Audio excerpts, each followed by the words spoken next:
आज से इंशाल्लाह इरादा है कि सियासी और जो कानूनी बात है वो दोनों हम करें। Very warm welcome to both of you gentleman. आपसे बात शुरू करती हूँ मैं।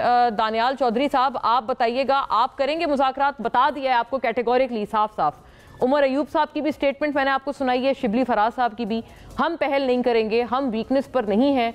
आपने करने मुज़ाकरात तो करें। मुल्की मफाद में मुज़ाकरात के अलावा या इंगेजमेंट के अलावा आपके पास कोई चारा नहीं है, क्योंकि PTI समझते हैं और वो बहुत स्ट्रांगली इसमें कन्विक्शन रखते हैं कि अगर उन्होंने सिविल डिसोबीडियंस की कॉल दे दी तो हुकूमत के लेने के देने पड़ जाएंगे। Thank you ji for having me on the show. देखिए, हम मुज़ाकरात के लिए कल भी तैयार थे और आज भी तैयार हैं। जब ये 6 लोग कटी पहाड़ी के मुकाम पर, जिनके पुलिस ऑफिसर्स की गर्दनों पे गोलियां मार कर आए थे, तो संजानी के मुकाम पर हमने इनसे मुज़ाकरात की बात की थी और हमने मुज़ाकरात के ज़रिए इनके लिए वो कंटेनर्स हटाए थे जहां इन्होंने हमें एग्री किया था कि वो बैठेंगे और अपना सिट इन करेंगे। लेकिन वहाँ भी उन्होंने झूठ बोलकर लोगों को और हुकूमत को गुमराह किया और हम आज भी इनके साथ मुज़ाकरात के लिए तैयार हैं। हमने कहा कि किन पॉइंट्स के ऊपर मुज़ाकरात, किस तरह मुज़ाकरात। स्पीकर साहब ने एक बड़ा कैटेगोरिकली कहा कि इनके लोग मेरे पास रोज़ आके बैठते हैं, रोज़ आके अपने कभी मसले और मैं उनका हल निकालता हूँ। तो as being a neutral person उनके पास जाएं, मैं हुकूमत से दरख्वास्त करूंगा, वो करेंगे और कि हुकूमत एक बॉडी बनाए, मुज़ाकराती कमेटी, और चीज़ों को आगे लेकर चले। देखिए, अगर तो ये कोई शिकों की लिस्ट देंगे और कहेंगे कि ये करोगे तो हम मुज़ाकरात करेंगे और ये करोगे तो हम करेंगे, तो मुझे लगता है कि फिर उसका कोई फायदा नहीं है, कोई ना हतमी नतीजा निकलेगा। मैं दानियाल साहब आपसे बेसिकली अर्ज ये कर रही थी कि आप पहल करेंगे, आपने मुज़ाकरात की हिमायत की, इसमें तो ये तो हमें पता है, आप सबसे हमने सुना भी है कि आप कहते हैं आपको मुज़ाकरात में कोई मुज़ायका नहीं है, लेकिन पहल करेंगे आप जाएंगे इनकी कमेटी के पास?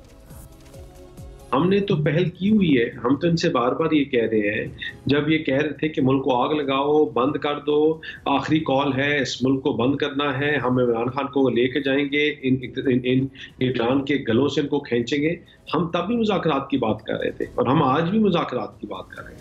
हमने तो पहल बहुत पहले की हुई है और हम आगे भी मुज़ाकरात की बात करते हैं, लेकिन ये जब उसके ऊपर सीरियस होंगे, इनके एक्शंस रेसिप्रोकेट करेंगे, तो I think will have the conversation. Till then I think ये खाली एक सिर्फ ड्रामा और टाइम गेनिंग। तो दानियाल साहब, अभी का बता दें, अभी ये जो अभी वाली मुज़ाकरात की इनकी तरफ से बाकायदा कमेटी तश्कील दी गई है, तो इसमें आपको सीरियसनेस अभी नजर नहीं आ रही दिस पर्टिकुलर टाइम?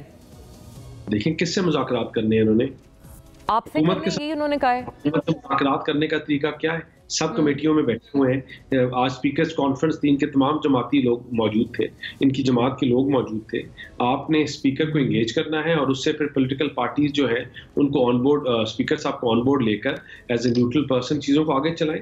अगर ये उसी दफ्तर में बैठते हैं, सारा दिन बैठ के अपने हलकों में और फंड्स और चीज़ों की काम करते रहते हैं, जब वहाँ ये बैठ के ये कह सकते हैं कि इमरान खान का बोझ हम नहीं ले सकते, हमें माफ करो, कहते हैं वाकई आधी जमात के लोग कहते हैं कि हमें किस चक्रों में फंसा दिया है, इसने हमें पागल किया हुआ है। तो जब इनकी आधी जमात के लोग ये खड़े होकर बात कर सकते हैं, तो इसमें क्या है, लोगों को बेवकूफ बनाना है। ये तो आप बड़ी अहम बात कर रहे हैं, यानी ये गुफ्तशनी तो आप कहते हैं PTI के लोग असेंबली में बैठकर और अपने पार्लियामेंट के कमरों में, चेंबर्स में बैठकर ये गुफ्तगू करते हैं कि इमरान खान से जान छुड़ाओ हमारी।